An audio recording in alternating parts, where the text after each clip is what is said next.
Assalamualaikum warahmatullahi wabarakatuh. Perkenalkan, nama saya Dina Rahmawati dari kelas 10 MIPA 1. Di sini saya akan menjelaskan PowerPoint saya yang bertemakan laut dengan mapel yaitu Geografi Lintas Minat dan guru pembina adalah Bu Raniah Rahmawati. Di sini saya akan menjelaskan pengertian laut, relief dasar laut yang mencangkup landas benua, palung laut, gunung laut, ambang laut, paparan Sunda, dangkal laut, laut dalam, lubuk laut, dan klasifikasi laut yaitu berdasarkan proses terjadinya, berdasarkan letaknya, berdasarkan kedalamannya, dan gerak air laut yaitu gelombang laut, pasang surut laut, arus laut, dan terakhir yaitu manfaat laut. Kita pertama yaitu pengertian laut. Laut merupakan suatu kumpulan air asin dalam jumlah yang sangat banyak dan luas yang menggenangi dan membagi daratan atas benua atau pulau.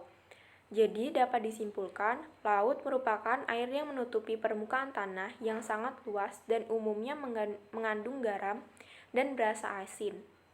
Biasanya air mengalir yang ada di darat akan bermuara ke laut.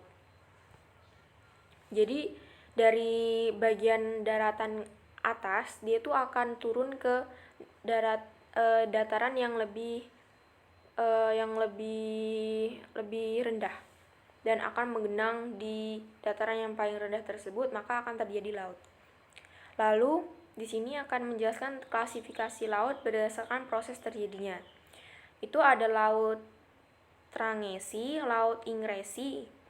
Laut Trangesi adalah laut yang terjadi sebagai akibat naiknya Trangesi yang biasanya kurang dari 200 meter. Contohnya aja Laut Jawa, Laut Arafuru, dan Laut Utara. Laut Trangesi ini banyak di daerah Indonesia atau di negara Indonesia ini banyak laut Trangesi. Lalu Laut Ingresi. Laut Ingresi adalah laut yang terjadi karena adanya penurunan bagian permukaan bumi atau degradasi. Ke dalam laut ini biasanya lebih dari 200 meter. Contohnya saja Laut Banda, Laut Flores, Laut Maluku, dan Laut Sulawesi. Lalu ada Laut Regresi. Laut ini terjadi sebagai akibat proses pengendapan lumpur sungai atau sedimen fluvial. Contohnya saja laut di utara Pulau Jawa. Lalu berdasarkan letaknya, proses klasifikasi laut berdasarkan letaknya itu ada laut tepi, laut pertengahan, laut pedalaman. Laut tepi yaitu laut yang terletak di tepian benua yang seolah-olah terpisah dari lautan oleh deretan pulau-pulau dan semenanjung. Contohnya saja Laut Cina Selatan, Laut Jepang, Laut Bering. Lalu ada laut pertengahan, yaitu laut yang terletak di antara benua-benua. Biasanya merupakan wilayah laut dalam. Contohnya saja Laut Mediterania yang terletak di antara benua Eropa, Asia, dan Afrika. Lalu ada laut pedalaman. Adalah laut yang terletak di tengah-tengah benua atau hampir seluruhnya dikelilingi oleh daratan. Contohnya saja Laut Kaspia, Laut Batik, Laut Mati, dan Laut Hitam. Lalu ada berdasarkan kedalamannya. Klasifikasi laut itu ada zona litoral, ada zona neritik, ada zona batial, ada zona absial.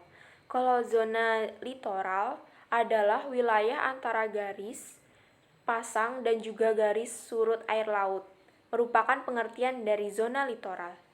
Terkadang pada wilayah ini kering ketika air laut sedang surut dan tergenang ketika air laut sedang pasang. Umumnya zona ini tuh daerahnya landai. Lalu ada zona neritik. adalah wilayah laut mulai zona pasang surut sampai kedalaman 200 meter. Zona ini merupakan tempat terkonsentrasinya biota laut. Jadi, di zona neritik ini ada berbagai jenis binatang laut dan biota-biota laut, contohnya aja terumbu karang dan berbagai jenis ikan lainnya. Zona neritik sering disebut wilayah laut dangkal, misalnya di paparan Sunda dan paparan Sahul. Di wilayah perairan Indonesia, contohnya saja Laut Jawa, Laut Sunda, dan Laut Arafuru. Lalu ada zona batial. Zona batial adalah wilayah laut yang merupakan lereng benua yang tenggelam di dasar samudra. Kedalaman zona ini di atas 200 sampai dengan 2000 meter. Lalu ada zona abisial. Zona abisial adalah wilayah laut yang merupakan wilayah dasar samudra. Kedalamannya di atas 2000 meter. Contohnya saja Laut Banda yang kedalamannya yaitu 7440 meter dan palung Laut Mindanao yaitu 10.830 meter. Lalu ada relief dasar laut. Relief dasar laut ini sama dengan relief darat di daratan. Permukaannya tidak sama, ada motif-motifnya. Mungkin ada yang sedikit ke atas atau ke dalam. Jadi di relief laut ini ada landas laut, palung laut. Landas laut adalah dasar laut yang merupakan kelanjutan dari benua. Daerah ini merupakan suatu relief dasar laut yang menurun perlahan-lahan mulai dari pantai ke arah tengah laut sampai dengan ke pinggir saat dasar laut langsung tiba-tiba turun. Sudah saya sertakan di gambar PowerPoint-nya, tinggal diamatin. Lalu ada palung laut. Palung laut ini dia sangat dalam dan curam dan sempit. Palung laut tersebut terbentuk sebab adanya suatu gerakan lipatan kulit bumi atau adanya patahan. Misalnya pada palung Jawa memiliki kedalaman 8.000 meter. Palung Marina kedalamannya 9.630 meter dan palung Mindanao memiliki kedalaman 10.500 meter. Lalu ada gunung laut, ambang laut, paparan Sunda, laut dangkal, laut dalam, lubuk laut. Lalu pengertian gunung laut. Gunung laut merupakan gunung yang terbentuk di dasar laut. Gunung ini kadang ada yang sampai dengan ke permukaan laut. Gunung ini terbentuk akibat adanya suatu aktivitas vulkanisme. Misalnya saja Gunung Krakatau dan Anak Krakatau di Selat Sunda. Gambarnya ini bisa dilihat di PowerPoint sebelumnya. Di bagian bawah kanan tuh ada yang ke atas kayak tinggi sendiri, itu adalah gunung laut. Lalu ada ambang laut. Ambang laut atau drempel ialah dasar laut yang mencuat memisahkan antara satu perairan dengan perairan yang lain, misalnya pada ambang laut Sulawesi. Lalu ada paparan Sunda. Paparan Sunda adalah suatu dasar laut yang melandai ke daratan dengan kedalaman rata-rata sampai dengan 200 meter. Contohnya saja paparan Sahul dan paparan Sunda. Lalu ada laut dangkal. Laut dangkal yaitu laut yang kedalamannya kurang dari 200 meter.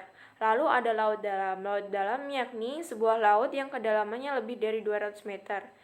Misalnya Laut Banda. Lalu ada lubuk laut. Lubuk laut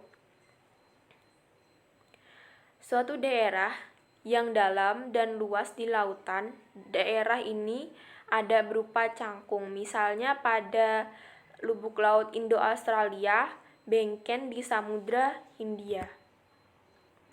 Lalu ada gerak air laut. Gerak air laut itu ada 3, yaitu gelombang laut, arus laut, dan pasang surut laut.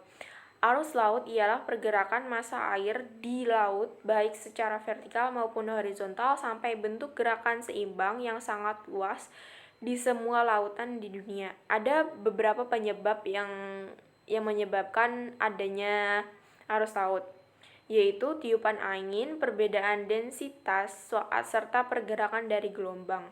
Lalu ada gelombang laut. Gelombang laut ini adalah fenomena penaikan serta penurunan air secara periodik yang biasanya ditemukan di hampir semua tempat di dunia. Ada beberapa penyebab terjadinya gelombang laut. Namun yang paling sering karena adanya tiupan angin, gempa bumi, serta perubahan kedalaman dasar air laut. Lalu ada pasang surut air laut. Pasang surut air laut merupakan perubahan ketinggian permukaan air laut yang berlangsung secara periodik disebabkan pengaruh gaya gravitasi bulan dan matahari. Lalu ada manfaat air laut. Manfaat air laut itu ada 6 yang saya sertakan di PowerPoint ini, yaitu bisa dimanfaatkan untuk kegiatan transportasi perairan, yaitu seperti perahu, getek, dan kapal penumpang atau kapal barang yang biasanya di dermaga. Lalu kedua yaitu menjaga kestabilan suhu dan iklim dunia. Lalu ketiga, pada permukaan ombak terjadi pertukaran gas. Lalu keempat, meningkatkan kemampuan adaptasi serta keanekaragaman makhluk hidup. Kelima, membantu terbentuknya serta terjaganya pantai. Kelima, sebagai sumber energi. Jadi laut ini bisa dimanfaatkan sebagai sumber energi listrik. Terima kasih, sekian dari PowerPoint saya, kurang lebihnya mohon dimaafkan. Assalamualaikum warahmatullahi wabarakatuh.